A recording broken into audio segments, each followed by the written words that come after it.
Welcome to ఈ తరగతి. నా పేరు రాజయ్య. 1948 వరకున్న తెలంగాణ చరిత్ర, సంస్కృతికి సంబంధించి మనం గత క్లాసులో 3 రకాల టాపికులొస్తాయి. ఆ 3 రకాల టాపికులలో మొదటి టాపికులొచ్చేసి మెయిన్ టాపికులు లేక ప్రధాన టాపికులు. రెండో రకపు టాపికులొచ్చేసి సబ్ టాపికులు. మూడో రకపు టాపికులొచ్చేసి రిలేటెడ్ టాపికులు అని మనం 3 రకాల టాపికుల గురించి మనం గత క్లాస్‌లో చెప్పుకోవడం జరిగింది. ఇందులో ఆ మెయిన్ టాపికుల గురించి, మెయిన్ టాపికుల గురించి లేక ప్రధాన టాపికుల గురించి, అందులో వచ్చే 9 ప్రధాన టాపికుల గురించి మనం గత క్లాస్‌లో చెప్పుకోవడం జరిగింది. ఇక అక్కడి నుండి మళ్ళీ ఈ క్లాస్‌లో మనం కంటిన్యూ చేద్దాం. రైట్. 3 రకాల టాపికులున్నాయి. వాటిలో మొదటి రకం టాపికుల గురించి మనం గత క్లాస్‌లో చెప్పుకోవడం జరిగింది. ఇక ఇప్పుడు ఈ క్లాస్‌లో మిగిలిన 2 రకాల టాపికుల గురించి చెప్పుకుందాం. ఏంటా 2 రకాల టాపికులు? సో, రెండోదొచ్చేసి సబ్ టాపికులు. సబ్ టాపికులు. రెండోదొచ్చేసి ఎలాంటి టాపికులు? సబ్ టాపికులు. అయితే ఇందాక మనం చెప్పుకున్న మెయిన్ టాపికులకు అనుబంధంగా మళ్ళీ మనకు కొన్ని సబ్ టాపికులొస్తాయి. ఇందాక మనం చెప్పుకున్న మెయిన్ టాపిక్‌లకు అనుబంధంగా, వాటికి కంటిన్యూయస్‌గా, వాటికి కొనసాగింపుగా ఏమొస్తాయి? సబ్ టాపిక్‌లొస్తాయి. ఓకేనా? మరి మన మెయిన్ టాపిక్‌లలో మొదటి టాపిక్ ఏంటి? శాతవాహన పూర్వయుగం. శాతవాహన పూర్వయుగం. శాతవాహన పూర్వయుగం. మరి దీని కిందికొచ్చే సబ్ టాపికులేంటి? ఇక్కడ సబ్ టాపిక్‌లు. శాతవాహన పూర్వయుగం కింద వచ్చే సబ్ టాపిక్‌లేంటి?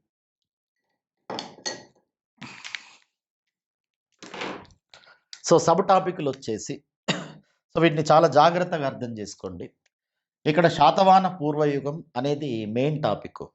శాతవాహన పూర్వయుగం అనేది మెయిన్ టాపిక్. మరి ఆ మెయిన్ టాపిక్‌లో వచ్చే సబ్ టాపిక్‌లేంటి? ఇందులో మనం ఏమేం సబ్ టాపిక్‌లు చదవాలి?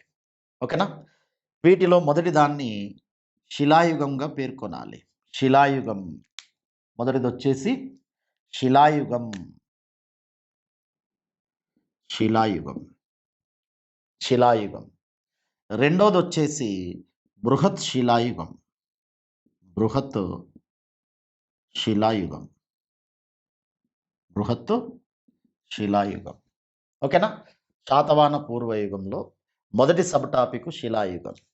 రెండో సబ్ టాపిక్ బృహత్ శిలాయుగం. ఇక మూడో సబ్ టాపిక్ వచ్చేసి తెలంగాణలో వైదిక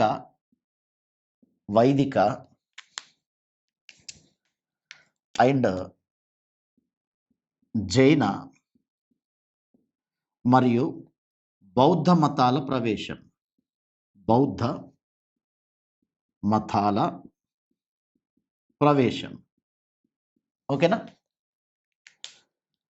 శాతవాహన పూర్వయుగంలో మూడో సబ్ టాపిక్ వచ్చేసి తెలంగాణలో వైదిక, జైన, బౌద్ధ మతాల ప్రవేశం.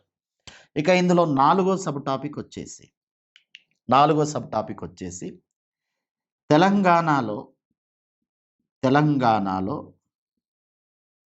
శాతవాహన పూర్వ రాజ్యాలు. శాతవాహన పూర్వ రాజ్యాలు. రైట్. సో, ఈ విధంగా మొత్తం ఇందులో 4 సబ్ టాపిక్‌లు వస్తున్నాయి. శాతవాహన పూర్వయుగంలో ఎన్ని సబ్ టాపిక్‌లు వస్తున్నాయి? 4 సబ్ టాపిక్‌లు వస్తున్నాయి. సో, కాబట్టి ఇక్కడ మనం ఏమని అర్థం చేసుకోవాలి అంటే నిజానికైతే మన తెలంగాణ చరిత్ర సిలబసు శిలాయుగంతో మొదలవుతుంది. శిలాయుగాన్ని మనం శాతవాహన పూర్వయుగంగా భావించాలి మన అధ్యయన సౌలభ్యం కొరకు. శిలాయుగం తర్వాతి టాపిక్ బృహత్ శిలాయుగం. ఆ తర్వాత టాపిక్ తెలంగాణలో వైదిక, జైన, బౌద్ధ మతాల ప్రవేశం. ఇక 4గో సబ్ టాపిక్ తెలంగాణలో శాతవాహన పూర్వ రాజ్యాలు. వీటి గురించి మనం సబ్జెక్ట్‌లోకెళ్ళిన తర్వాత పూర్తి వివరంగా చెప్పుకుందాం. ఇక్కడ కేవలం మీరు టాపిక్‌లు మాత్రం రాసుకోండి. ఇగో వీటిని సబ్ టాపిక్‌ల కింద రాసుకోండి. ఇందులో ప్రధాన టాపిక్ ఏంటి? శాతవాహన పూర్వయుగం. శాతవాహన పూర్వయుగం కింద వచ్చే సబ్ టాపిక్‌లు ఏంటి? ఈ 4 టాపిక్‌లు. రైట్. ఇక ఇప్పుడు రెండవది.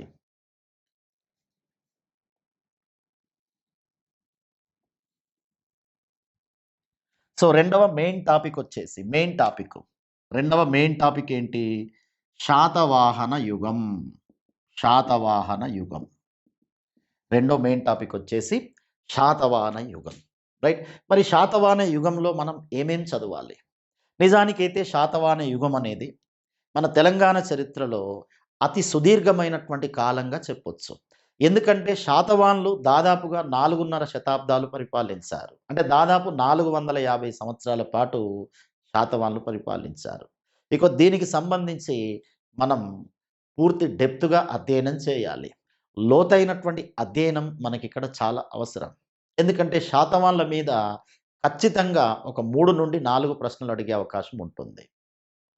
3-4 ప్రశ్నలు మనకు శాతవాహన యుగం కింద వస్తాయి. ఇందులో ఏం చదువుకోవాలి మరి? మనం శాతవాహనుల గురించి, శాతవాహన రాజకీయ నేపథ్యం గురించి, వాళ్ళ కాలం నాటి పాలనా విధానం గురించి, ఆర్థిక వ్యవస్థ గురించి, సామాజిక వ్యవస్థ గురించి, మత వ్యవస్థ గురించి, వాళ్ళ యొక్క వాస్తు శిల్పకళ గురించి, చిత్రకళ గురించి, అదేవిధంగా విద్యా భాషా సాహిత్యాలు వీటి గురించి మనం శాతవాహన యుగం కింద చదువుకోవాలి. ఇక ఇందులో మనం ప్రత్యేకంగా సబ్ టాపిక్‌లంటూ ఏం చెప్పుకోవాల్సిన అవసరం లేదు. శాతవాహన యుగంలో మనం సబ్ టాపిక్‌లంటూ ఏం చెప్పుకోవాల్సిన అవసరం లేదు. 30 మంది శాతవాహన రాజులొస్తారు. వాళ్ళ కాలం నాటి రాజకీయ సంఘటనలొస్తాయి. వాళ్ళ కాలం నాటి పరిపాలనా విధానమొస్తుంది. వాళ్ళ కాలం నాటి సామాజిక వ్యవస్థొస్తుంది. వాళ్ళ కాలం నాటి మత వ్యవస్థొస్తుంది. వాళ్ళ కాలం నాటి కళా వికాసమొస్తుంది.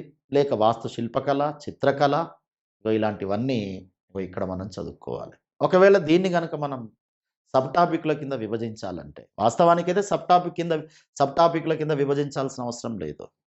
కానీ మన అధ్యయన సౌలభ్యం కొరకు, మీకు సులభంగా అర్థం కావడం కొరకు, ఇగో దీన్ని గూడా నేను మీకు సబ్ టాపిక్‌ల కింద విభజించి మీకు చెప్పబోతున్నాను.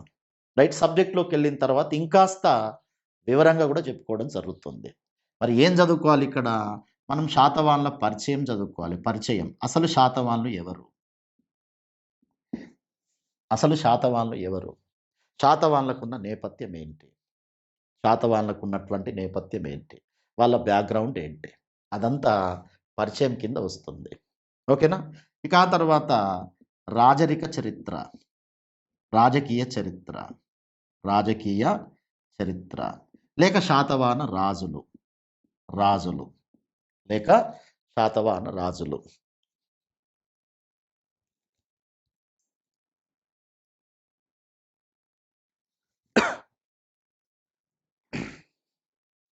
రైట్. రాజకీయ చరిత్ర లేక శాతవాహన రాజులు. ఇక మూడోదొచ్చేసి వీళ్ళ పరిపాలనా విధానం ఎలా ఉంది? పరిపాలన. వీళ్ళ అడ్మినిస్ట్రేషన్ సిస్టమ్ ఎలా ఉంది? ఇక వీళ్ళ కాలం నాటి ఆర్థిక వ్యవస్థ ఎలా ఉంది? ఆర్థిక వ్యవస్థ ఎలా ఉంది? వీళ్ళ కాలం నాటి సమాజం ఎలా ఉంది? సమాజం ఎలా ఉంది? వీళ్ళ కాలం నాటి మతం ఎలా ఉంది? మత వ్యవస్థ ఎలా ఉంది? వీళ్ళ కాలం నాటి విద్యా భాష సాహిత్యాలు ఎలా ఉన్నాయి? విద్యా భాష సాహిత్యాలు ఎలా ఉన్నాయి? ఓకేనా? వీళ్ళ కాలం నాటి వాస్తు శిల్పకళ ఏంటి? వాస్తు శిల్పకళ ఏంటి? వీళ్ళ కాలం నాటి ఇతర కళలేంటి? ఇతర కళలేంటి? ఇగో ఇవన్నీ గూడా మనం వీళ్ళకి సంబంధించి సబ్ టాపిక్స్ అని గూడా జెప్పుకోవచ్చు. ఎవరికి సంబంధించిన సబ్ టాపిక్స్‌గా చెప్పుకోవచ్చు.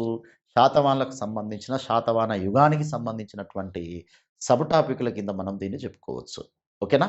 ఇక మన మూడో ప్రధానమైన టాపిక్కు, మన మూడో మెయిన్ టాపిక్కు, మూడో ప్రధానమైనటువంటి టాపిక్కు లేక మూడో మెయిన్ టాపిక్కు. మూడో ప్రధానమైనటువంటి టాపిక్కు, మూడో మెయిన్ టాపిక్ వచ్చేసి శాతవాహన అనంతర యుగం. శాతవాహన అనంతర యుగం. శాతవాహన అనంతర యుగం. సో, శాతవాహన అనంతర యుగం కింద మనకు ఒక 2 సబ్ టాపిక్‌లొస్తాయి. 2 సబ్ టాపిక్‌లు. వాటిలో ఒకటి ఇక్ష్వాకులు. ఇక్ష్వాకులు. ఇక రెండవది విష్ణుకుండినులు. విష్ణుకుండినులు. విష్ణుకుండినులు. రైట్. ఇక మన నాలుగో మెయిన్ టాపిక్ వచ్చేసి చాళుక్య యుగం. చాళుక్య యుగం. చాళుక్య యుగం. చాళుక్య యుగం కింద వచ్చే సబ్ టాపిక్లు. చాళుక్య యుగం కింద వచ్చే సబ్ టాపిక్లు వచ్చేసి వేములవాడ చాళుక్యులు. వేములవాడ చాళుక్యులు. రైట్. రెండవది ముదిగొండ చాళుక్యులు. ముదిగొండ చాళుక్యులు. ఇక మూడవది వచ్చేసి కందూరు చోడులు. కందూరు చోడులు. కందూరు చోడులు. ఓకేనా. ఇక నెక్స్ట్ కాకతీయ యుగం. మన ఐదో మెయిన్ టాపిక్ లేక ప్రధాన టాపిక్. ఐదో మెయిన్ టాపిక్ లేక ప్రధాన టాపిక్ వచ్చేసి ఏంటది? కాకతీయ యుగము. కాకతీయ యుగం. కాకతీయ యుగం. మరి ఇక్కడ కాకతీయ యుగం కింద మనం ఇందులో చదవాల్సిన సబ్ టాపిక్లు ఏంటి? దీన్ని కూడా మనం సబ్ టాపిక్ల కింద విభజించుకోవచ్చు. వాటిలో ఒకటి కాకతీయుల పరిచయం. పరిచయం. అసలు కాకతీయులు ఎవరు? కాకతీయుల నేపథ్యం ఏంటి? కాకతీయుల బ్యాక్గ్రౌండ్ ఎవరు? వాళ్ళు ఎక్కడి నుంచి వచ్చారు? వాళ్ళ మూలాలు ఏంటి? ఇవన్నీ కూడా మనం పరిచయం కింద చదువుకోవాలి. ఓకేనా. ఇక రెండవది వీళ్ళ యొక్క రాజకీయ చరిత్ర ఏంటి? రాజకీయ చరిత్ర. రాజకీయ చరిత్ర అంటే రాజుల గురించి చదువుకోవాలి. ఓకేనా. ఇక మూడవది వీళ్ళ యొక్క పరిపాలనా విధానం ఎలా ఉంది? కాకతీయుల పరిపాలనా విధానం ఎలా ఉంది? ఇక నాలుగవది కాకతీయుల కాలం నాటి ఆర్థిక వ్యవస్థ ఎలా ఉంది? ఆర్థిక వ్యవస్థ. ఇక ఐదవది వచ్చేసి సమాజం ఎలా ఉంది? సమాజం. ఆరోది వచ్చేసి వీళ్ళ మతం ఎలా ఉంది? మతం ఎలా ఉంది? ఏడోది వచ్చేసి విద్యా భాష సాహిత్యాలు ఎలా ఉన్నాయి? విద్యా భాష సాహిత్యాలు అసలు ఎలా ఉన్నాయి? ఓకేనా. ఇక ఎనిమిదవది కళా వికాసం. కళా వికాసం అంటే వివిధ రకాలైన కళలు ఎలా ఉన్నాయి? కళలు వాస్తుశిల్పకళ కావచ్చు, సంగీతం కావచ్చు, చిత్రకళ కావచ్చు, ఇవన్నీ కళా వికాసంలో భాగంగా మనం చదువుకోవాలి. ఓకేనా. సో ఇవన్నీ కూడా కాకతీయ యుగానికి సంబంధించినటువంటి సబ్ టాపిక్లు. కాకతీయులు ఎవరు? వాళ్ళ మూలాలు ఏంటి? వాళ్ళ నేపథ్యం ఏంటి? వాళ్ళ బ్యాక్గ్రౌండ్ ఏంటి? ఇదంతా పరిచయం కిందికి వస్తుంది. రాజులు ఎవరు? రాజకీయ సంఘటనలు ఏంటి? ఇదంతా రాజకీయ చరిత్ర కిందికి వస్తుంది. వాళ్ళ పరిపాలనా విధానం, వాళ్ళ ఆర్థిక వ్యవస్థ, వాళ్ళ సమాజం, వాళ్ళ మతము, వాళ్ళ కాలం నాటి విద్యా భాష సాహిత్యాలు, వాళ్ళ కాలం నాటి కళా వికాసం అంటే వివిధ రకాలైనటువంటి కళలు. ఓకేనా. ఇక మన ఆరో మెయిన్ టాపిక్ వచ్చేసి ఆరో ప్రధాన చాప్టర్ లేక ప్రధాన టాపిక్ వచ్చేసి కాకతీయ అనంతర యుగం. కాకతీయ అనంతర యుగము. కాకతీయ అనంతర యుగం. మరి కాకతీయ అనంతర యుగం కింద మనం ఏమేం సబ్ టాపిక్లు చదువుకోవాలి?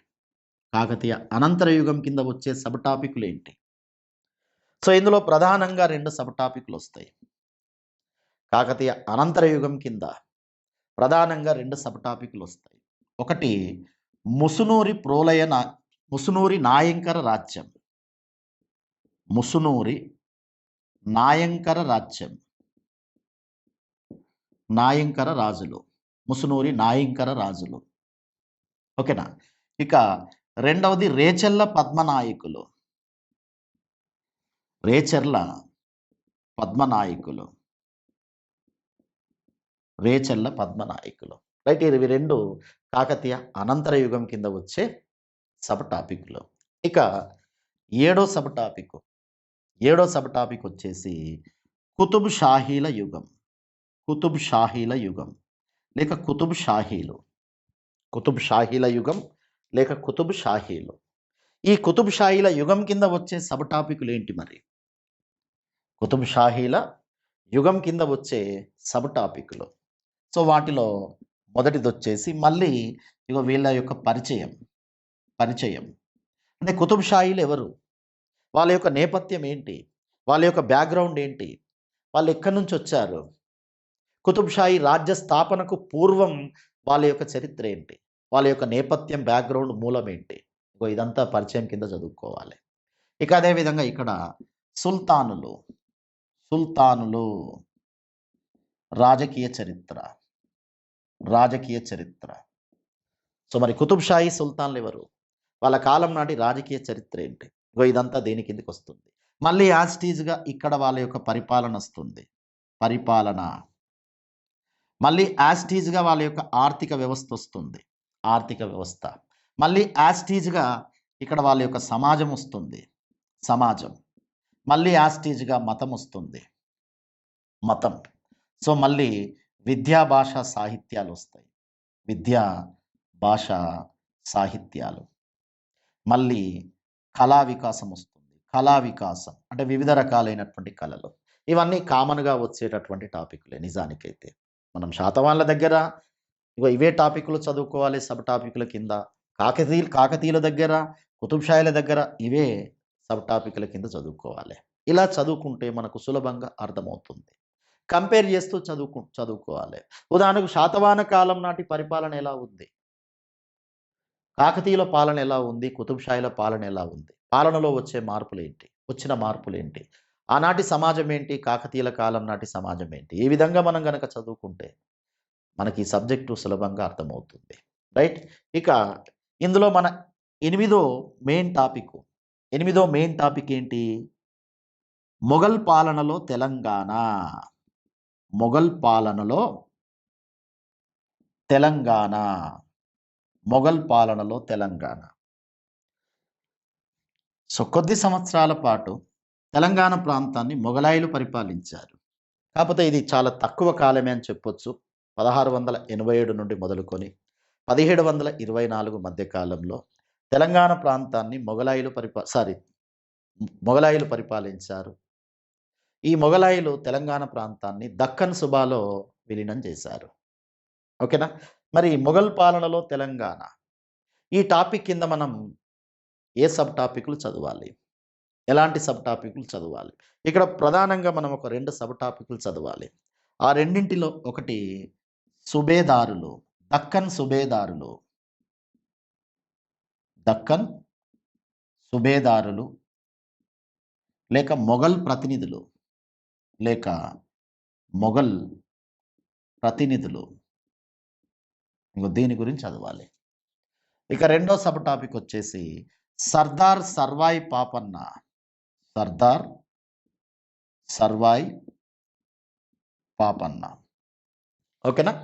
ఇక నెక్స్ట్ ఇందులో మన చిట్ట చివరి మెయిన్ టాపిక్. చిట్ట చివరి మెయిన్ టాపిక్ ఏంటి? అసబ్‌జాయీలు. అసబ్‌జాయీలు.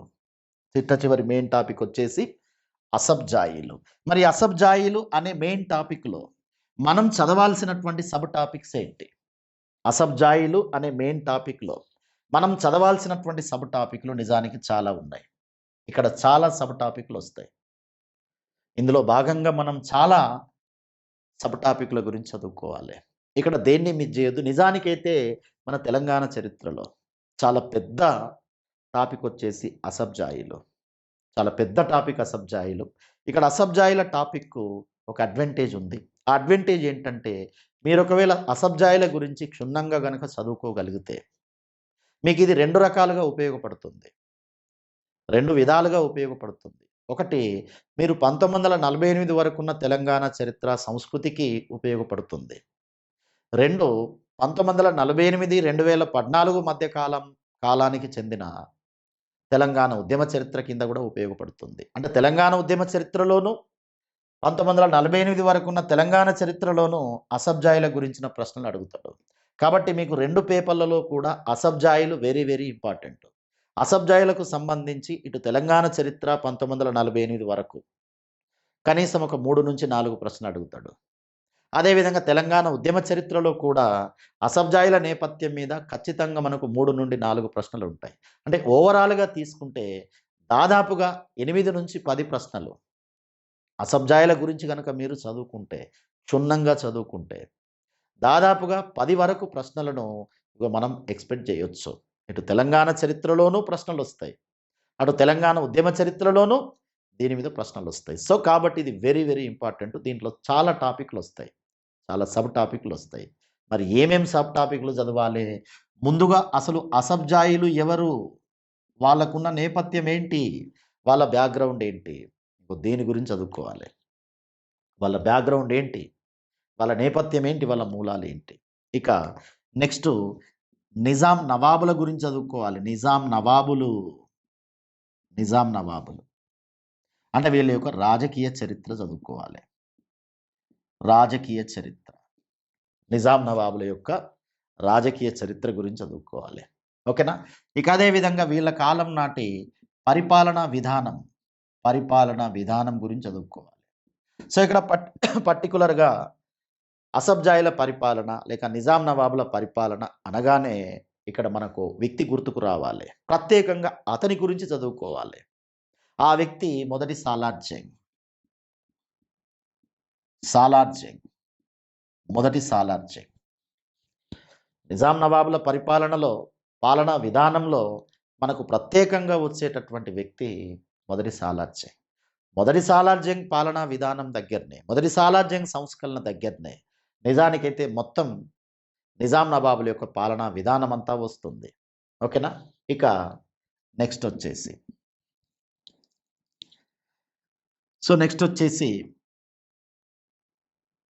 వీళ్ళ కాలం నాటి సమాజం ఎలా ఉంది?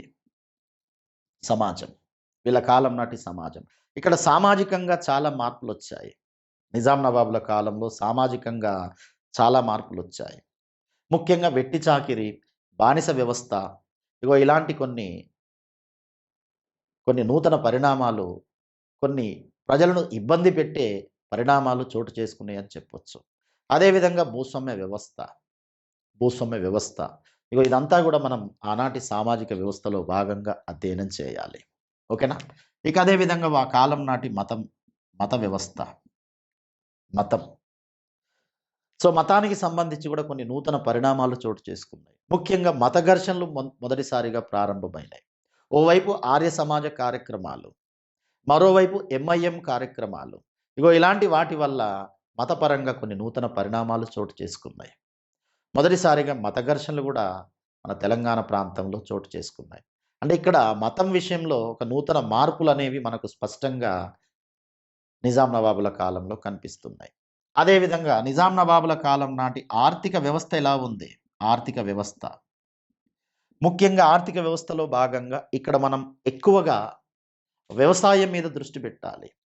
వ్యవసాయ నేపథ్యంలో భూస్వామ్య వ్యవస్థ మీద దృష్టి పెట్టాలి. అదేవిధంగా ఏడో నిజాం కాలం నాటి ఆధునిక పారిశ్రామిక విధానం మీద దృష్టి పెట్టాలి.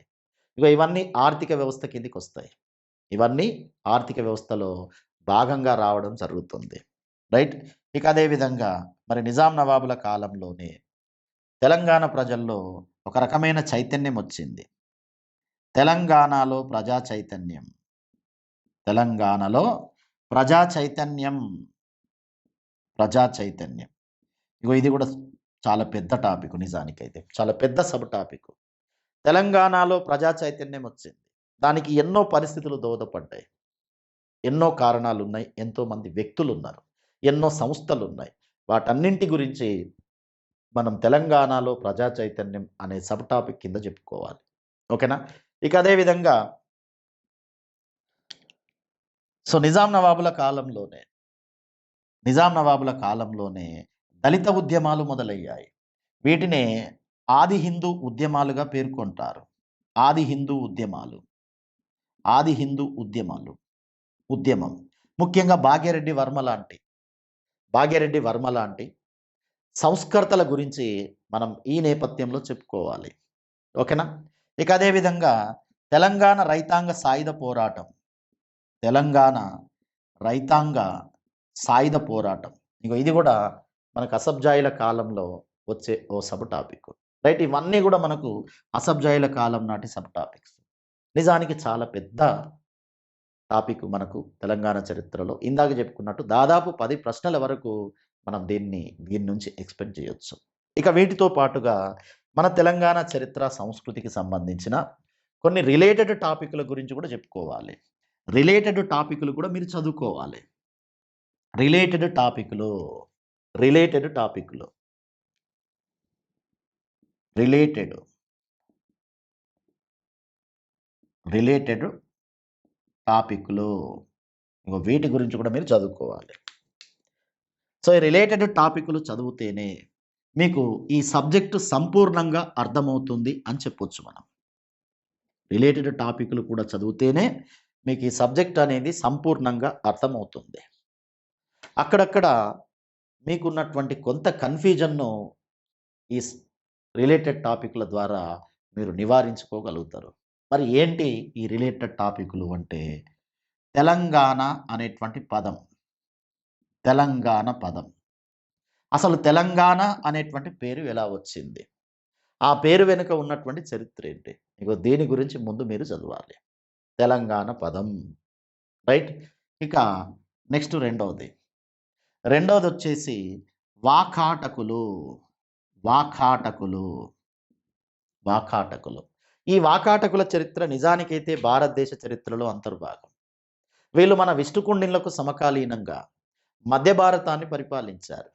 విష్ణుకుండినుల గురించి చదువుకునే సందర్భంలో మీరు వాకాటకుల గురించి చదువుకోవాలి. ఇక్కడ వాకాటకుల టాపిక్ నేపథ్యంలో మీకొక అడ్వాంటేజ్ ఉంది. ఆ అడ్వాంటేజ్ ఏంటంటే, దీని గురించి మనకు ఇండియన్ హిస్టరీలో ఉంటుంది.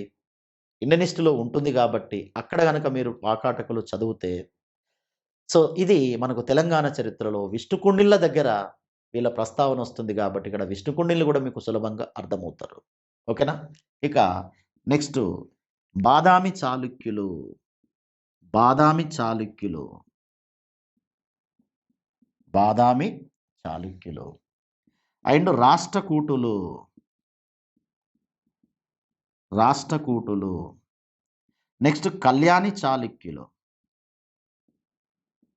కళ్యాణి చాళుక్యులు. రైట్? సో, బాదామి చాళుక్యులు, అదేవిధంగా రాష్ట్రకూటులు, కళ్యాణి చాళుక్యులు ఈ ముగ్గురు నిజానికైతే కర్ణాటక, మహారాష్ట్ర ప్రాంతాలను పరిపాలించారు. ఈ ముగ్గురు తెలంగాణ ప్రాంతం పైన కూడా ఆధిపత్యం చెలాయించారు. ఈ ముగ్గురికి సామంతులుగా కొంతమంది తెలంగాణ ప్రాంతాన్ని పరిపాలించారు. పర్టిక్యులర్‌గా చాళుక్య యుగం కింద వచ్చే వేములవాడ చాళుక్యులు, ముదిగొండ చాళుక్యులు, కందూరు చోడులు వీళ్ళంతా నిజానికి ఇగో వీళ్ళకు సామంతులుగా తెలంగాణ ప్రాంతాన్ని పరిపాలించారు.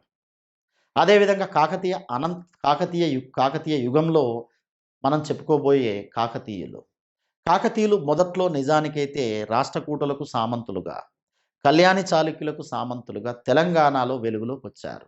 సో, కాబట్టి ఇక్కడ మీరు చాళుక్య యుగం గురించి చదువుకునే సందర్భంలో అంటే వేములవాడ చాళుక్యులు, ముదిగొండ చాళుక్యులు, కళ్యాణి చాళుక్యులు, అదేవిధంగా తర్వాతొచ్చే కాకతీయులు. వీళ్ళ గురించి చదువుకునే సందర్భంలో ఖచ్చితంగా ఈ ముగ్గురి ప్రస్తావన వస్తుంది. కాబట్టి ఈ బాదామి చాళుక్యులు, రాష్ట్రకూటులు, కళ్యాణి చాళుక్యులు ముగ్గురు గురించి చదువుకోండి. ఈ ముగ్గురికి సంబంధించి మనకు అడ్వాంటేజ్ ఏంటంటే, ఈ ముగ్గురి గురించి మనకి ఇండియన్ హిస్టరీలో ఉంటుంది. మీరు ఎలాగూ ఇండియన్ హిస్టరీలో వీళ్ళ గురించి చదువుతారు కాబట్టి, ఇక్కడ తెలంగాణ చరిత్ర చదివే సందర్భంలో కూడా వీళ్ళ ప్రస్తావన వస్తుంది కాబట్టి, వీళ్ళ గురించి మీరు కొంత ఎక్కువగా చదవండి. ఇండియన్ హిస్టరీలో చదవడంతో పాటుగా, ప్రత్యేకంగా తెలంగాణ చరిత్ర నేపథ్యంలో కూడా వీళ్ళ గురించి చదవండి. వీళ్ళకు తెలంగాణ చరిత్రకు విడదీయరానటువంటి అనుబంధం ఉంది. ఉదాహరణకు ఆలంపూర్‌లో నిర్మించబడినటువంటి జోగులాంబ గద్వాల్ ప్రాంతానికి, ఆలంపూర్ ప్రాంతానికి చెందినటువంటి జోగులాంబ ఆలయము, అదేవిధంగా నవబ్రహ్మ ఆలయాలు. ఇవన్నీ ఎవరు నిర్మించారు? బాదామి చాళుక్యులు నిర్మించారు. అదేవిధంగా వేములవాడ ప్రసిద్ధిగాంచిన రాజరాజేశ్వర ఆలయం. ఈ ఆలయం కళ్యాణి చాళుక్యుల కాలంలో నిర్మించబడింది. అంటే ఈ విధంగా ఈ ముగ్గురి గురించి మనం తెలంగాణ నేపథ్యంలో చదువుకోవాలి. ఓకేనా? ఇక మరొకరు యాదవులు. యాదవులు. సో, ఈ యాదవులు మహారాష్ట్ర ప్రాంతాలను పరిపాలించారు. దేవగిరి వీళ్ళ యొక్క రాజధాని. మరి వీళ్ళ గురించి మనం ఎప్పుడు చదువుకోవాలంటే కాకతీయుల నేపథ్యంలో చదువుకోవాలి. కాకతీయులకున్న శత్రువుల్లో యాదవులు ప్రధానమైనటువంటి వాళ్ళు. ఇద్దరు కాకతీయ రాజులు యాదవుల చేతుల్లో మరణించారు. మొదటి ప్రతాపరుద్ర, మహాదేవుడు, వీళ్ళిద్దరూ యాదవుల చేతుల్లో మరణించారు. గణపతి దేవుడు కొంతకాలం యాదవుల వద్ద బందీగా కొనసాగాడు. తర్వాత వచ్చిన రుద్రమదేవి కాలంలో యాదవులకు, కాకతీయులకు మధ్య ఎడతెగని యుద్ధాలు జరిగాయి. సో, కాబట్టి మీరు కాకతీయుల గురించి చదివే సందర్భంలో ఇక్కడ మీరు యాదవుల గురించి కూడా చదవండి. యాదవులకు సంబంధించి కూడా మనకు ఒక అడ్వాంటేజ్ ఉంది. వీళ్ళ చరిత్ర మనకు మళ్ళీ భారతదేశ చరిత్రలో వస్తుంది. ఎలాగూ మనం భారతదేశ చరిత్రలో యాదవుల గురించి చదవాల్సొస్తుంది. కాబట్టి ఇక్కడ ఇది కూడా మనకు అడ్వాంటేజే. రైట్. ఇక అదే విధంగా మరొకరు బహమనీయులు. బహమనీయులు. మరొకరు బహమనీయులు. సో, ఇక్కడ మనకు బహుమనీయుల చరిత్ర నిజానికైతే భారతదేశ చరిత్రలో అంతర్భాగంగా వస్తుంది. బహుమనీయుల చరిత్ర భారతదేశ చరిత్రలో అంతర్భాగంగా వస్తుంది. ఇక్కడ మీరు ఎలాగూ ఇండియన్ హిస్టరీలో బహుమనీయుల గురించి చదవాల్సొస్తుంది. సో, ఇక్కడ మళ్ళీ తెలంగాణ చరిత్రలో కూడా చదవండి. పర్టిక్యులర్‌గా ఎక్కడ చదవాలి మీరు? కాకతీయ అనంతర యుగంలో ముసునూరి నాయంకర్లు, రేచల్ల పద్మనాయకులు వాళ్ళిద్దరి గురించి చదివే సందర్భంలో మీరు బహుమనీయుల గురించి చదవండి. నిజానికి 1475 నాటికి 1475 నాటికి ముసునూరి నాయంకరులను, రేచల్ల పద్మనాయకులను వీళ్ళిద్దరిని ఓడించి తెలంగాణ ప్రాంతాన్ని ఆక్రమించింది బహుమనీయులు. ఈ బహుమనీయులకు ప్రతినిధులుగానే కుతుబ్ షాహీలు వెలుగులోకొచ్చారు. బహుమనీయులకు ప్రతినిధులుగా ఎవరు వెలుగులోకొచ్చారు? కుతుబ్ షాహీలు వెలుగులోకొచ్చారు. సో, కాబట్టి బహుమనీయుల గురించి మీరు ఖచ్చితంగా చదవాలి. సో, ఇవి మన తెలంగాణ చరిత్రకు రిలేటెడ్ టాపిక్‌లు. వీటి గురించి కూడా మీరు ఖచ్చితంగా చదువుకొని ఉండాలి. తెలంగాణ పదం, వాకాటకులు, బాదామి చాళుక్యులు, రాష్ట్రకూటులు, కళ్యాణి చాళుక్యులు, యాదవులు అండ్ బహుమనీయులు. ఓకేనా? ఇది మన 1948 వరకున్న తెలంగాణ చరిత్ర, సంస్కృతికి సంబంధించి సబ్జెక్టు విశ్లేషణ, సబ్జెక్టు పరిచయం. సో, ఈ పద్ధతిలో, ఈ మెథడ్‌లో గనుక మీరు వెళ్తే మీకు ఈ సబ్జెక్టు చాలా సులభంగా అర్థమవుతుంది. ఓకేనా? Right. Thank you very much. ఇక మనం నెక్స్ట్ క్లాస్ నుండి సబ్జెక్ట్‌లోకెళ్దాము.